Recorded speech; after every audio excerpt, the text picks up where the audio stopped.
The Prophet. Mustafa, the chosen and the beloved, who was a dawn to his own day, had waited 12 years in the city of Orphalese for his ship that was to return and bear him back to the isle of his birth. In the 12th year, on the 7th day of Ilo, the month of reaping, he climbed the hill outside the city walls and looked seaward, and beheld his ship coming with the mist. Then the gates of his heart flung open, and his joy flew far over the sea. He closed his eyes and prayed in the silences of his soul. As he descended the hill, a sadness came upon him, and he thought in his heart, "How will I go in peace and without sorrow? Nay, not without a wound in the spirit will I leave this city. Long were the days of pain I have spent within its walls, and long were the nights of aloneness. And who can depart from his pain and his aloneness without regret? Too many fragments of the spirit have I scattered in these streets, and too many are the children of my longing that walk naked among these hills, and I cannot withdraw from them without a burden and an ache. It is not a garment I cast off this day, but a skin that I tear with my own hands. Nor is it a thought I leave behind me, but a heart made sweet with hunger and with thirst. Yet I cannot linger any longer. The sea that calls all things to her calls me, and I must embark. For to stay, though the hours burn in the night, is to freeze and crystallize and be bound in a mold. Willingly I would take with me all that is here, yet how can I? A voice cannot carry the tongue and the lips that gave it wings.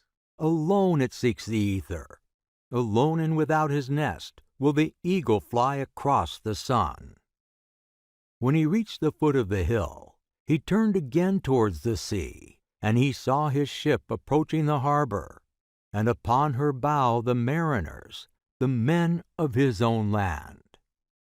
His soul cried out to them, and the prophet said, "Sons of my ancient mother, you riders of the tides, how often have you sailed in my dreams? Now you come in my awakening, which is my deeper dream. I am ready to go, and my eagerness with sails fully set awaits the wind. Only another breath will I breathe in this still air, only another loving look cast backward, and then I will stand among you, a seafarer among seafarers. And you, vast sea, sleeping mother, who alone are peace and freedom to the river and the stream, only another winding will this stream make, only another murmur in this glade, and then I will come to you, a boundless drop to a boundless ocean." The people gathering. As the prophet walked, he saw from afar men and women leaving their fields and their vineyards and hastening towards the city gates. He heard their voices calling his name and shouting from field to field, telling one another of the coming of his ship. Then the prophet said to himself, "Will the day of parting also be the day of gathering? Can it be said that my eve was in truth my dawn? What will I give to those who have left their fields in mid-furrow, or to him who has stopped the wheel of his winepress? Will my heart become a tree laden heavy with fruit, so I may gather and give to them? Will my desires flow like a fountain, that I may fill their cups? Am I a harp that the hand of the mighty may touch me, or a flute that his breath may pass through me? I am a seeker of silences, and what treasures have I found in silences, that I may dispense with confidence? If this is my day of harvest, in what fields have I sowed the seed, and in what unremembered seasons? If this is the hour I lift up my lantern, it is not my flame that burns therein.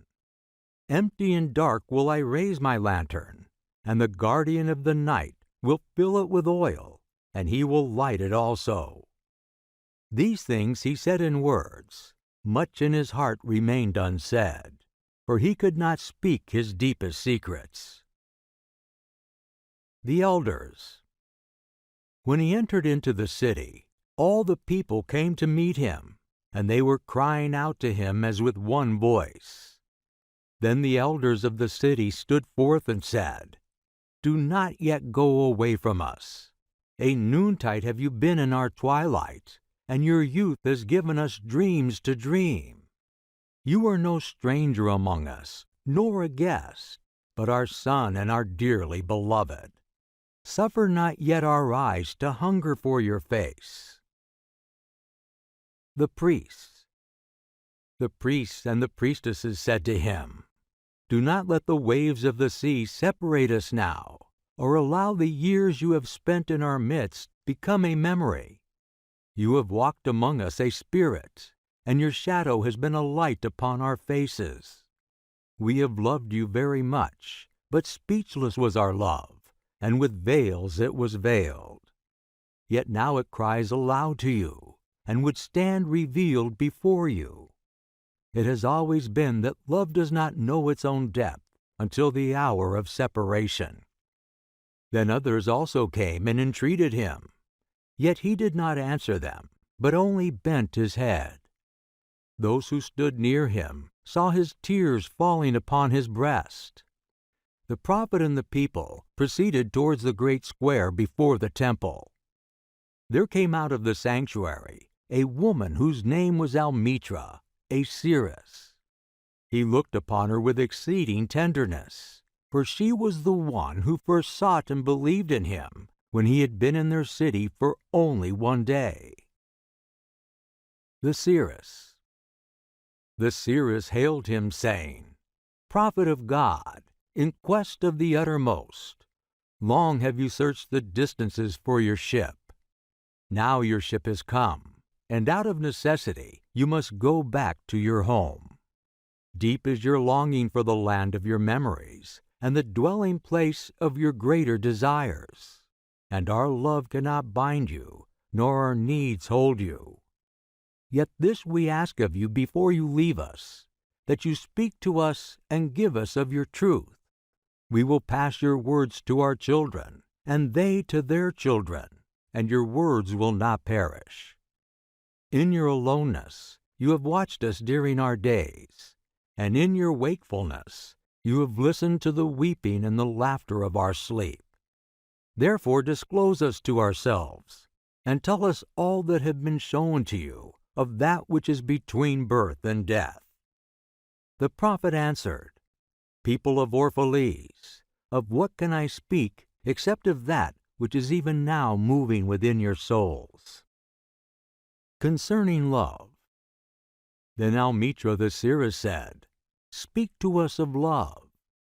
The prophet raised his head and looked upon the people, and a silent stillness came upon them.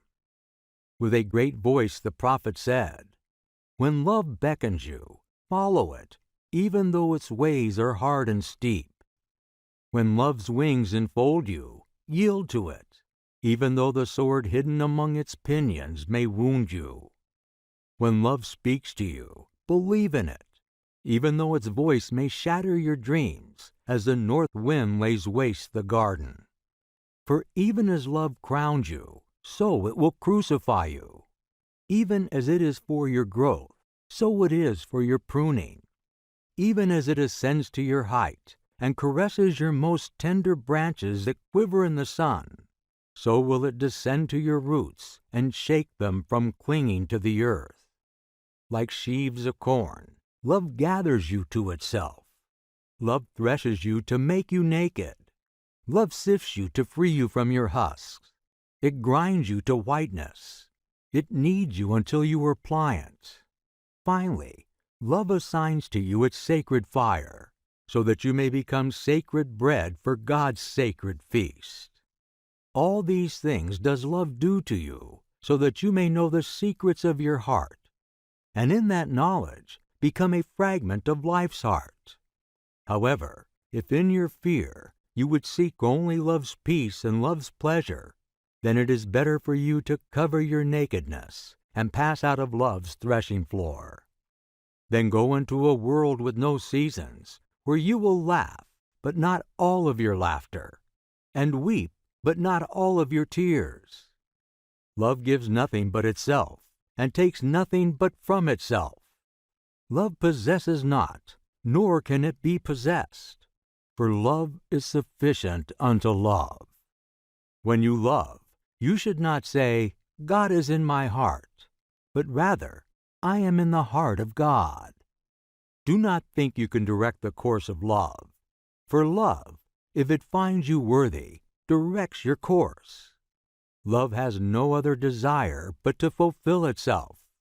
However, if you love and still need to have desires, let these be your desires: to melt and be like a running brook that sings its melody to the night, to know the pain of too much tenderness, to be wounded by your own understanding of love, and to bleed willingly and joyfully, to wake at dawn with a winged heart, and give thanks for another day of loving, to rest at the noon hour, and meditate on love's ecstasy, to return home at evening tide with gratitude, and then to sleep with a prayer for the beloved in your heart, and a song of praise upon your lips.